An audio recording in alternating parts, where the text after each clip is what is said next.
welcome to another edition of World Talks here on TVP World. I'm your host, Benjamin Lee, and please join me and my guests on this next interview. Now, Latvia has become the first EU country to vote to withdraw from the Istanbul Convention, which is Europe's landmark treaty that's aimed at combating violence against women. Following this 13-hour debate, the decision has already sparked domestic protests and international concerns alike. Joining us today on TVP World is to explore the broader implication Kerry Longhurst, head of political science and international relations at Civitas University, respected scholar on European governance as well as populism. So thanks for being with us. You're welcome. Before we kick things off, let's take a look at both sides of the political aisle and what they have to say about this particular treaty, and we can dive deep into it. Let's take a look. All right. Latvia. Violence was not a pressing issue in Latvia except for a few isolated cases, and that is why some laws were amended, not because of the convention. Of course, there will be international condemnation at the moment, yes, but we are a sovereign state. We can express our opinion through a majority in parliament, and if we decide, then we will do as we wish in Latvia.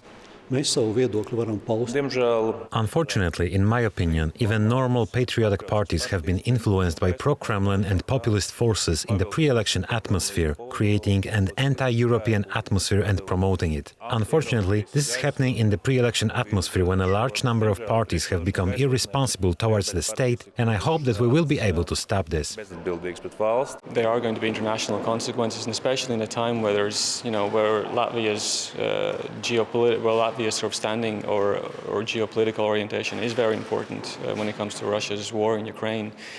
I have my concerns that Latvia's overall standing will take a hit. So can you help us unpack how significant it is that Latvia is the first EU member state to actually exit the convention? You've just coined it very, very well. In 2023, the European Union as a whole joined the Istanbul Convention. So for one country to backtrack so recently from having joined is a really surprising and worrying event. The convention is something which shouldn't be taken lightly. The convention is something which has saved lives over time. And so for a country to disregard all of those rights and protections that the convention encourages is, cause for concern. Right, well, what are some of the things that is within the convention that is not in the Latvian law right now that would protect and, like you mentioned, save lives? Well, the convention is really at its very heart about ensuring minimum standards in protections against domestic violence and gender-based violence. So what the convention does is really set the standards that its member or its signatory states should aspire to. It's all about also, improving practical measures. How well are police and law enforcement agencies actually trained to cope with instances of domestic violence? So there's a kind of legal level to the convention, but a very kind of practical level as well. And by being a member of the convention, countries, of course, are accountable. Their performance in this area is monitored by the Council of Europe in this case. So it's important, it's relevant, and it has worked. Mm-hmm. So before we kicked off the interview, we were talking about how this topic has essentially become a political football within the domestic sphere. Do you think that this is one of those instances where the political polarization has turned this topic into like a more tribal politics issue rather than a more ideologically one? Well, this kind of issue should not be debated. It shouldn't become a factor of party politics. It shouldn't be weaponized. This is exactly what it's happened in Latvia right now.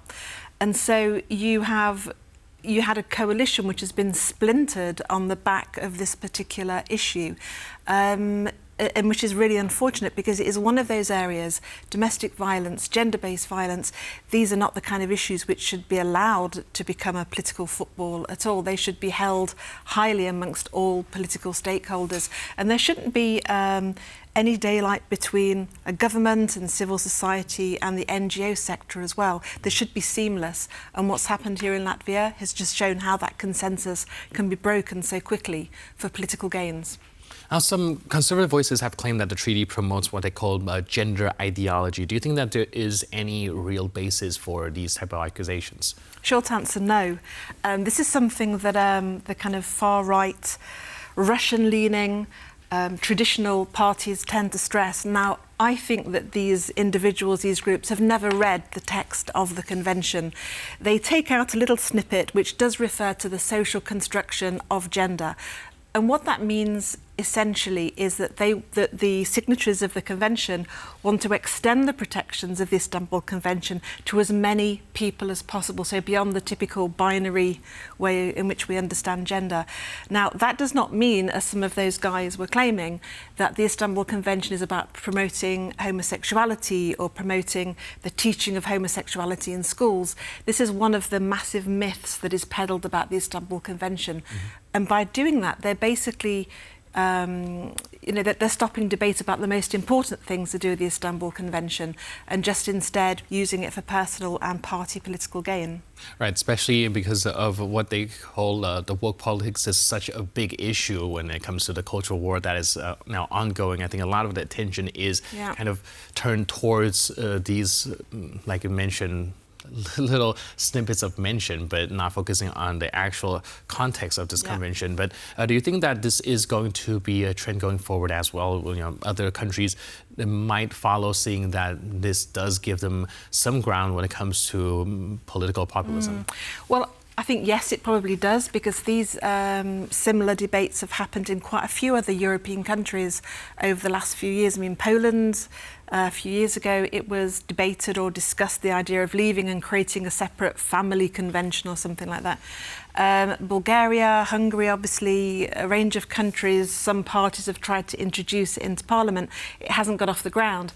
I think if there is a contagion and if it spreads, it really depends on what happens in Latvia over the next few weeks and months. The EU hasn't given a response yet officially to the Latvian situation. The Council of Europe has, been dismayed over the kind of setback. But I think, a lot of the pushback on this decision will come from civil society and the NGO sector and the Constitutional Court. When Latvia joined the Istanbul Convention, the Constitutional Court did indeed rule that it was totally compatible and compliant with Latvian law. So this decision from Parliament may well hit a buffer when it comes to the Constitutional Court, so it might not even occur yet. But there is a risk of this kind of anti-Istanbul Convention spreading. It's just below the surface in so many countries. True. Well, when you're mentioning these countries, we also observe that there is a little bit of a geographical pattern, which is we're looking at countries mostly in the eastern part of Europe. Do you think that this is also going to be a sign or like something that we can observe when it comes to the broader divide? Yeah, I mean, there's definitely a very close correlation between anti-Istanbul Convention, or at least scepticism of it, and general autocratic backsliding. Questioning equality, questioning inclusion, questioning the Istanbul Convention as well has become part of the autocratic playbook for sure. And so I think the kind of debates that we heard from some of the guys, and there were guys who were discussing it, there are echoes of that across, like you said, a range of Eastern European, South Caucasus countries. And we have to be very watchful, careful about it, because if we allow discussion about the Istanbul Convention to remain political, we're missing the whole point, and it's all about procedures, laws, and protection of the most vulnerable people in society. Right, but the question remains, how do we turn back the clock when it comes to depoliticizing these, very important issue as well? Like you mentioned earlier, a lot of more radical right-wing figures would turn to the red herrings of what they call kind of a woke culture. Do you think that it would be helpful for people who support it to help clarify and differentiate what is being defined as quote-unquote woke than the practical terms of the convention that is actually helping, like you mentioned, save lives? Yeah, I mean, I think we have to be careful about not joining their language. I mean, the woke thing is just, not a useful conversation to have with the anti-Istanbul Convention kind of brigade. I mean, the Council of Europe, the signatories, they have to be stronger and bolder and talk about what the benefits have been. How gender-based violence has reduced and how reporting has improved. Women or other victims of gender-based violence have been able to report the crimes with a sense of security. They know, for example, their children will be looked at in the case of domestic violence. So, all of those very practical and meaningful results have to be reported, so we don't leave the discussion to such individuals who are intent on wrecking it, basically. And you also mentioned NGO, civil society being the larger force that can push back on this. Have we seen any successes so far, any particular forces that have been able to change some minds or at least becoming a stronger voice for the Istanbul Convention? Yeah, well, the NGO sector and civil society has, across the whole of Europe and including this part of Europe and further east, has always been one of the strongest proponents of these types of laws and conventions, and especially connecting gender-based violence to human rights. I mean, this is what it's all about, and not to see them as two separate issues. You see this happening in Georgia right now still. You see civil society on the streets pushing back against democratic backsliding, and a part of that is the kind of rolling back on gender equality as well.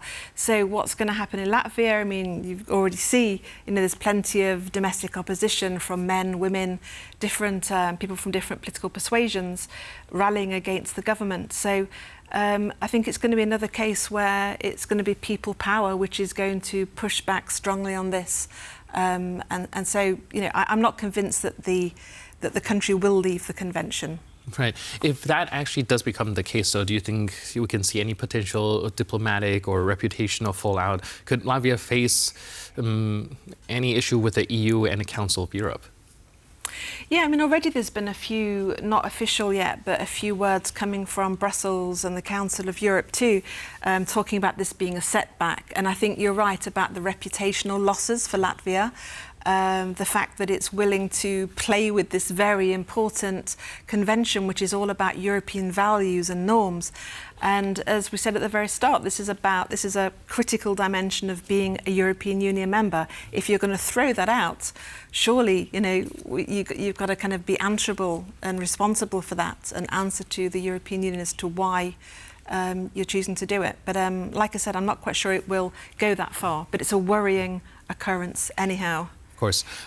There's also a broader Eurosceptic sentiment on the rise in a lot of these European countries as well. Do you think that there's, on the other side of the coin, there is a risk that the European Union being more proactive in protecting the Istanbul Convention would actually help these more Eurosceptic parties gain traction, just simply for being a more pro-European stance to stand for the convention?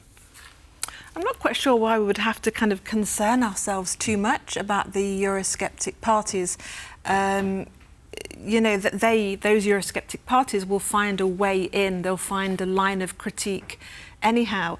And, let's be realistic, the Farages and his equivalents in Latvia or where else, they haven't read the text of the Istanbul Convention. They're literally taking out two lines and drawing massive conclusions out of that. So let's tackle them with the facts, and let's tackle them with what the meaning of the Istanbul Convention really is and how it improves the lives not just of women, but everyone in society. So right. Tackle them with facts.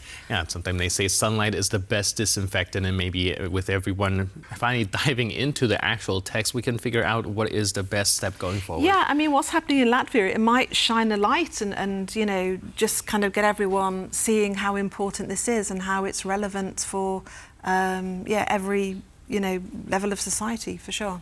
Amazing. Thank you so much for your input and insight. Really appreciate it. You're welcome. For being with us. Cheers. All right. And thank you for tuning into this edition of World Talks. But for more news, updated and commentary, please stay tuned to TVP World.